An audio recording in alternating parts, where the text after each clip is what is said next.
12-foot chain. This week's going to be really special. We're going to work on the song Rain by the Beatles, and there's so much to unpack with this song. It's actually a very simple song on guitar to play, but they did so much innovation with sound production and interesting stuff when they recorded the song. And we're actually going to take time to go through that and replicate that process here today. We're also going to learn actually how to play the song if you want to reproduce this and play it live to sound a lot more like the record when you do so. So like I said, we're going to spend some time talking about the recording process and how they did this song. And I've seen a lot of people, or a fair amount of information on the internet and a little bit on YouTube describing the process, how they did it. But I haven't really seen anybody actually try and replicate it or duplicate it a little bit. So we're going to do that today, because what they did was they recorded the song in one key at a certain tempo, and then they slowed down the tape. And so what you hear on the record is actually a slowed down version of how it really sounded in the studio. And many of you know that, but what I haven't really been able to find is an accurate version of how it actually did sound in the studio, and how actually can you do that. And so we're going to run through that together.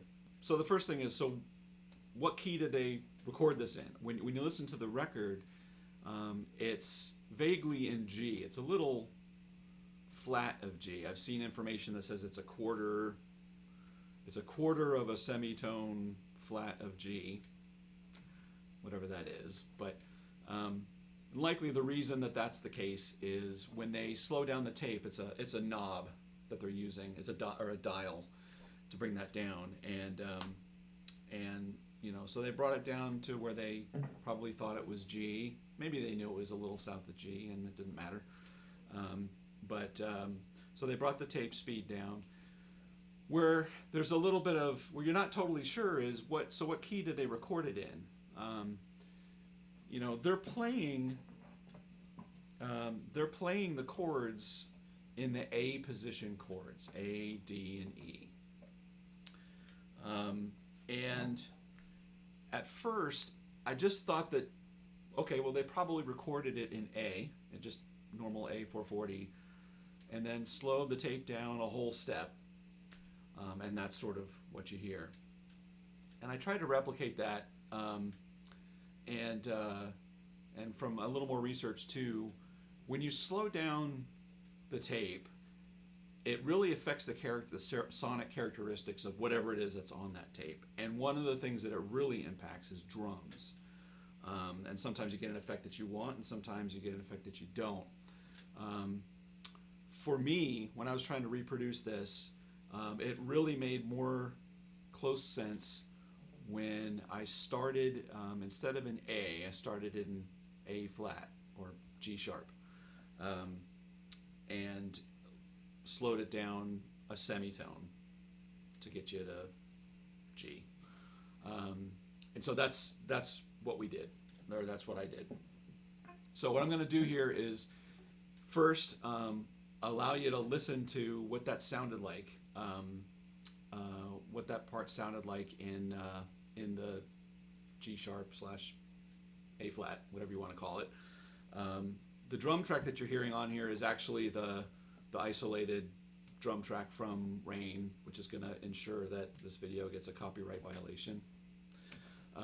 But I wanted to play that on there. So if you're interested in how I did that, it's not rocket science. I recorded the isolated drum, which had some bass on it too, which you can find on YouTube. I sped it up a half semitone, and I recorded my guitar over that, so that when we slow it down, it brings the drum down to where it's supposed to be, and it brings the guitars down flat, and it gets the sonic characteristic that you want. Okay, so let's give a listen to how that sounds. This is Rain. This is my version of Rain, of recording Rain against the drum track at a little bit faster tempo than ended up on the record, and it's right around, somewhere around G sharp. All right, let's give that a listen.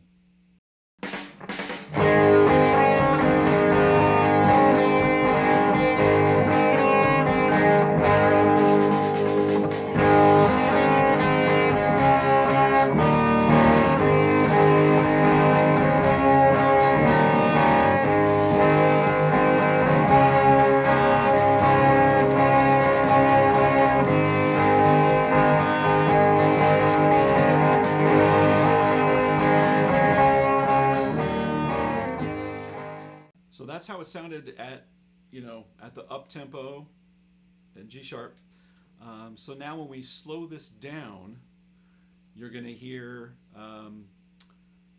some of the sound get different. So the instruments that are recorded and then slowed down at a slower tempo, drums become more of a thud. Guitars sort of sound, to my ears, a little darker and just, I don't know, everything drags, which you would expect because the tempo is pulled back. But it's definitely different sounding than if I was just to tune it to that pitch and play it at that speed.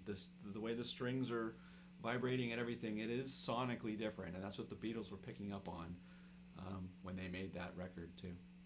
So let's give a listen to what it now sounds like when we slow it down by a semitone.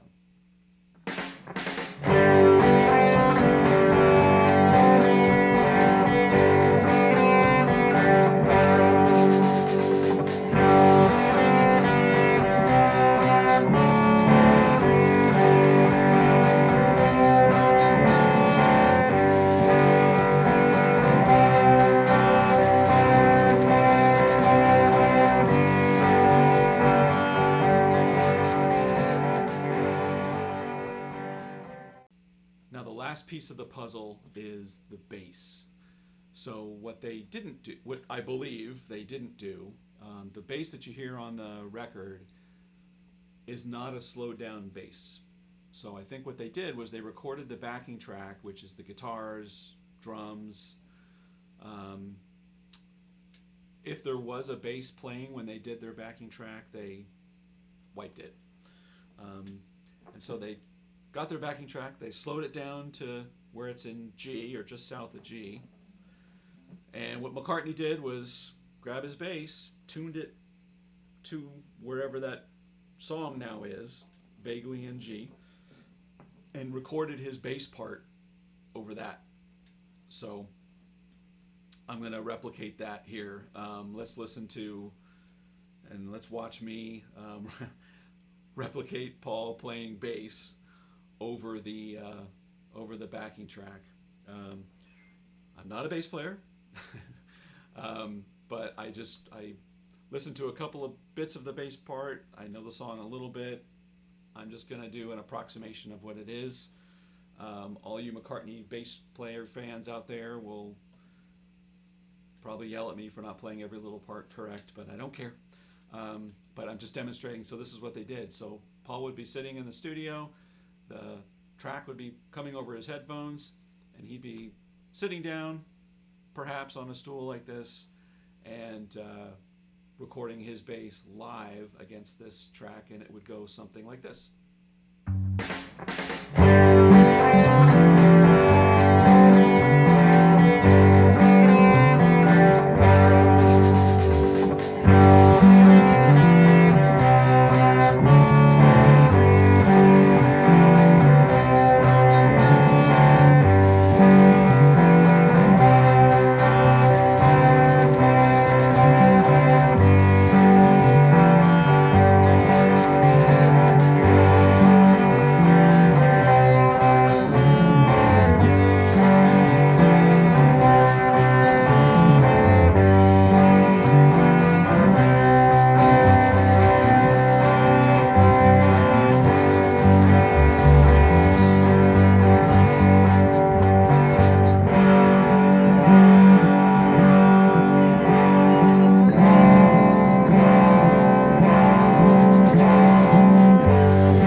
interesting going through that little experiment with me to try and reproduce the sort of feel and sound that they did to get that on record.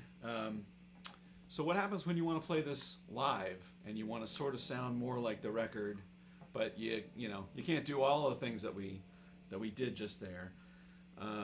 So here's my opinion. If you have the luxury of having a second guitar at your gig, this is how I would do that. So tune your guitar down a whole step. So your low note is now a D, G, C, F, A, D.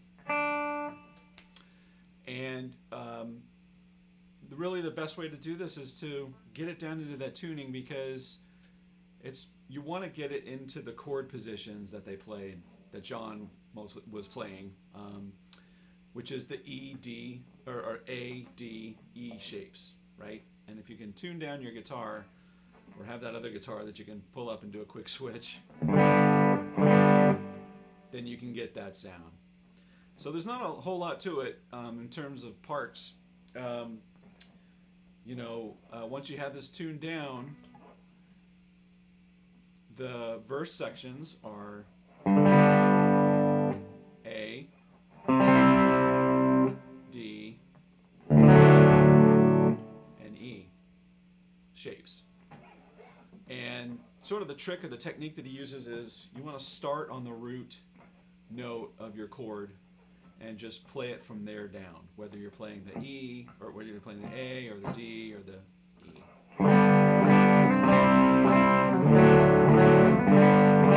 So you're sort of grabbing it at so on the A string, on the A chord, you're starting from the A string. On the D chord, starting from the D, and from the E, right, and so on.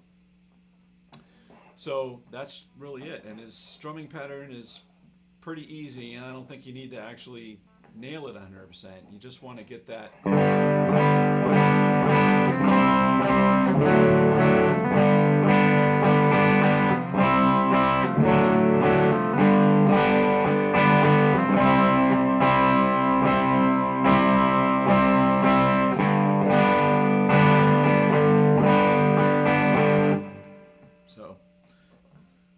Trust you to find your way. And then what happens on the chorus? Well, the chorus is interesting because the chorus on John's rhythm guitar part is an A and an E minor. And every chord book you ever saw, well, I mean, I'm playing an A shape, but it's a G note. Every chord book you ever saw that has a song has going from G to C, really it's let's call that a G chord, but it's an A shape. And when you're in this tuning and you play an E minor shape, that's a D minor in true sort of pitch, right? But no one ever did that. But you hear this other note in there. So one guitar is doing, or John's guitar is doing,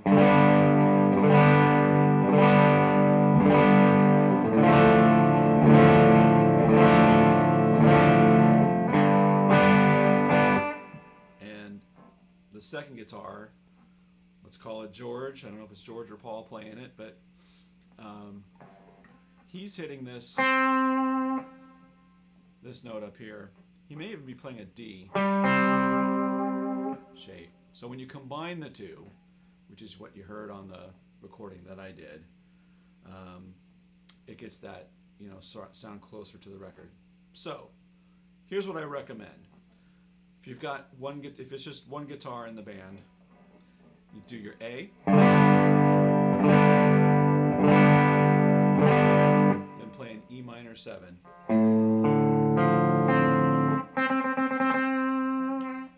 Fret on the B string to get that in there. And that'll sound a lot more like.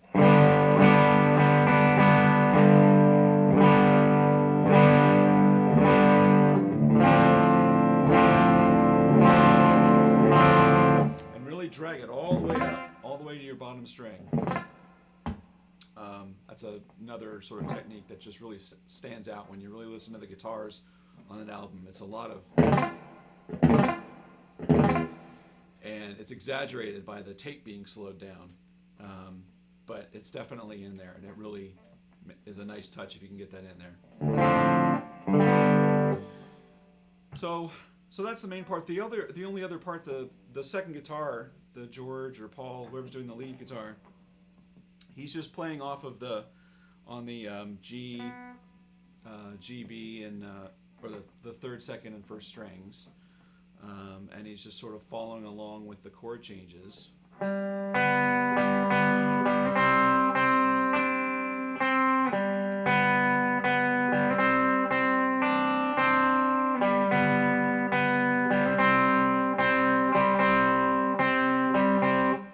So if you have that second guitar, go ahead and line that up. If you don't have the second guitar, you can still sort of approximate it by sort of playing both parts.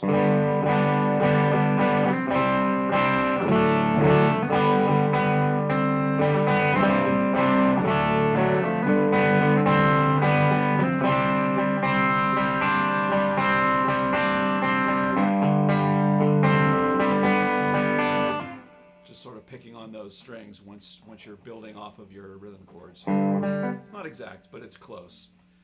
But really, it's getting the tuning down. If you hit that down on your lowered tuning and approximate those parts, it's going to sound fantastic live.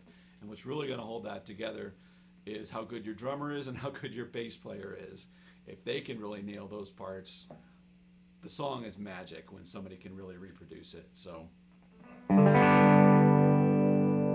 there you go. Tune it down. So let's talk about the second guitar a little bit. If you have the luxury of having a second guitar player who also can grab a second guitar and have it tuned to something differently, here's something that they can do that'll add to it. And it's only if you want to nail that part at the very end. So what you do is you take your guitar, you tune it down to a whole step, but you're also going to take this low E, or the low string, and you're going to tune it all the way down to be a low octave of the A, which is now a G. So do that. And where that comes in is at the very end.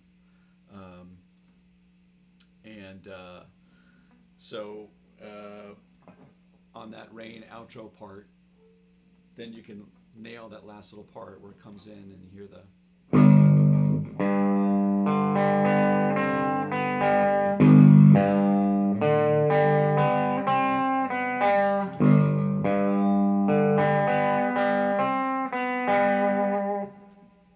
So if you really want to get nitpicky about that, you can throw that in there.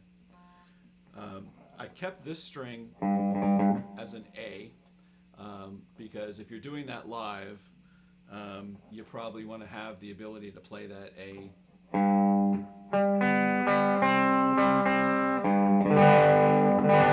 when you're doing that second guitar part, right? You know, in terms of tone on your guitar, if you can get this is a Epiphone Casino. If you can get this guitar, great. Just put it on your bridge pickup. Doesn't have to be this guitar, obviously.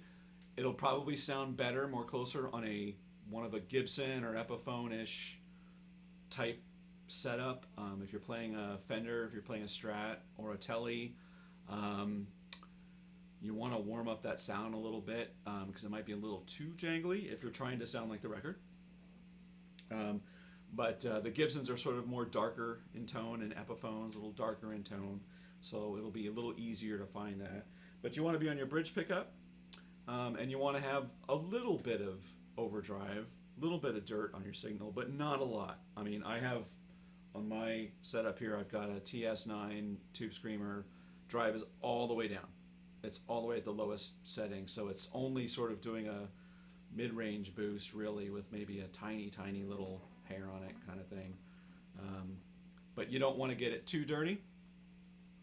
You don't want it too clean, but that seemed to get it right in the sweet spot. All right, well, that was Rain. That was a lot of fun. Hope you enjoyed that journey. Let me know in the comments what you think. Please like the videos if you do like them. It really helps a lot. It actually helps YouTube give you and serve you more of the videos that you actually do like, and in turn it actually helps that the algorithm stay away from suggesting videos that you probably don't like. So the like buttons on the videos that you like actually make a lot of difference for you, and it also helps our channel here. And if you haven't subscribed already, please do subscribe. And again, let us know in the comments what you'd like to see next week. We're bringing you new stuff every single week. And until next week, have a great one and take care, everybody.